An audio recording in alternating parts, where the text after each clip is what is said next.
Meron kasi akong ginagawa dito eh. Kasi kailangan ko na ng lupa. Ng healthy na lupa. Itong mga to kasi itinatanim ko mga organic. Itong lupa na yan.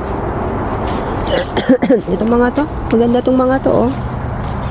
Ito gagamitin ko to pagka magtatanim ako ng pechay. Tapos itong mga malalaki pa, ayan, itatabon na namin ng asawa ko. Ayan mga yan, itatabon ko na dun sa pinahukay ko sa kanya. Ayan oh. Ang gulo nga dito, dapat nga aani na kami pero pinahukay ko yan sa asawa ko. Para na sa ganon, habang hindi pa namin to nagagamit, itong area na to, nasa process na siya para maging organic fertilizer. So kapag gatong upon na reach niya na yung lifespan niya, ito po pwede na magtanim ng kung ano-ano. Mga eggshells. So grind ko lang to. Hinagrind ko lang siya para maging pino nang hindi naman kawawa yung mga uod. Diba? So ang gagawin mo lang dyan, spread mo lang. Dahan-dahan lang kayo kasi may mga malilit na residue. Nagmamadali na ako kasi darating yung mga anak ko ang galing sa swimming. So, ang ulam namin, sinigang, kaya kumukuha ako ng kangkong. Tinanong ko si Nanang kung gusto niya ng upo. Ayan, natuwa siya. Isa sa kainaman kapag meron kang backyard gardening is makakamura ka sa mga ulam na iluluto mo. Tulad yan, ang binili ng asawa ko ay isang salmon.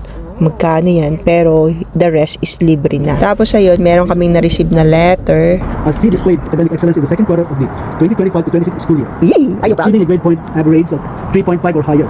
We at Waipahu Intermediate School recognize that this success is due to a great deal of hard work, perseverance, and commitment, and your child should be commended. Uy! Each student who is successfully achieving a 3.5 grade GPA or higher becomes a part of our prestigious honor roll list. Yay! We post in all classrooms. Bilang mga magulang, masaya kami kapag nakikita namin nagtatagumpay ang aming mga anak sa paaralan. Ngunit ito ay bahagi lamang ng aming kasiyahan bilang mga magulang. Ang nais namin talaga ay maitanim sa kanila pagkakaroon ng takot sa Diyos, sapagkat ito ay magiging gabay nila upang hindi gumawa ng mga bagay na makakasama para sa kanila at para sa iba. Naniniwala kami na kahit hindi nakikita ng tao, may Diyos na nakamasid at hindi tayong pwedeng magsinungaling sa Kanya. Ito ang isa sa mga bagay na gusto naming matutunan ng aming mga anak. Tiwala kami na malilinang nila ang pagkakaiba ng tama sa mali. At ito ay magsisilbing gabay nila na makakatulong habang tinatahak nila ang landas na kung anuman ang napili nilang tahakin. Kung nakaabot na po kayo sa video ko na to, maraming salamat po sa inyong panonood. Kung hindi ko pa po kayo follower, sana po i-follow nyo po ako.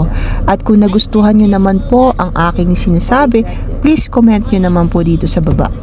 Ito po ang buhay namin sa Hawaii. Simple lang, pero masaya. Mahalo everyone! Bye-bye!